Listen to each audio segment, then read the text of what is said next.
A former Mexican congresswoman, also said to be a former mistress of one of the world's most notorious drug lords, took the stand today in El Chapo's trial in Brooklyn.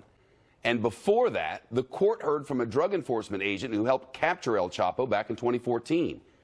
That agent testified about how he and others spent days trying to take out every tunnel that the drug lord might have been using before they found him in the basement of a beach motel. Brian Yennis reporting. He's live in New York. What do we know about this mistress?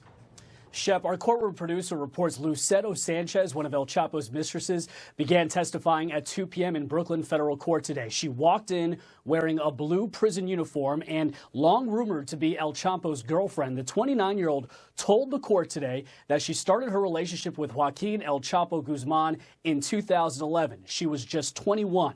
She identified El Chapo in court as the leader of the Sinaloa cartel. El Chapo is reportedly staring at her as she testifies. He also wrote a note to his lawyer as she spoke. Now, El Chapo's wife, Emma, well, she's in court throughout all of this. At one point, Sanchez was asked, what kind of relationship did you have with the drug kingpin? Sanchez replied, well, she was confused. Until today, she thought they were a couple. Sanchez was arrested on drug charges in June of 2017, trying to cross the border, and pleaded guilty in February of 2018. She's now serving as a witness against El Chapo in the hopes that she'll get less prison time. Shep, Lucero was a former legislator in Sinaloa, Mexico, and her nickname was Chapo Diputada, or Chapo's deputy.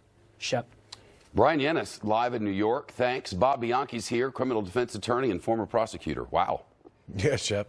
You know, we talk all the time about you don't want your lawyer or your accountant testifying against you. I guess the second corollary in a case like this is you don't want your wife or your mistress testifying against you for the government, because they have intimate secrets that can really blow things away, and there's really not a lot of motive for them to lie. So she came across very credibly from what we're understanding from the news reports. She talks about she thought she had a romantic relationship, and let's not forget about the fact that she ties in the drug distribution scheme, but moreover, his wife is in the back of that courtroom, and she's on a witness stand talking about their romantic relationship. No bueno as far as that is going.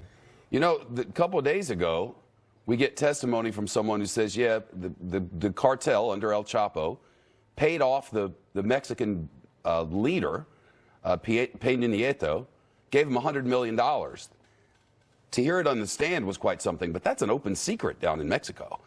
What are the concern levels? I mean, I hear from 5, 6 o'clock in the morning that the security over in Brooklyn for this thing is unprecedented.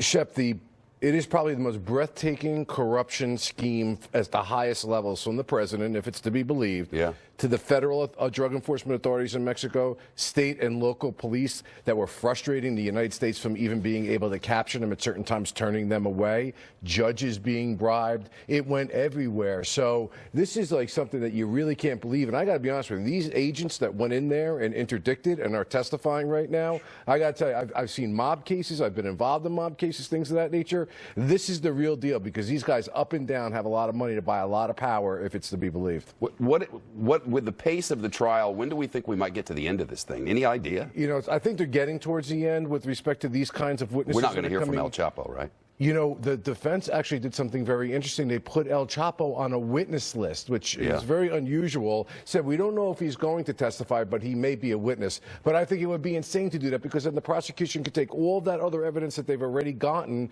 and they can continue to cross-examine him on it, where the defense's argument is, this isn't El Chapo. This is a rival drug lord that's doing this. They're doing things on behalf of him, and that the United States government and the Mexican authorities are corrupt. They want to go after El Chapo, but he's not the real target.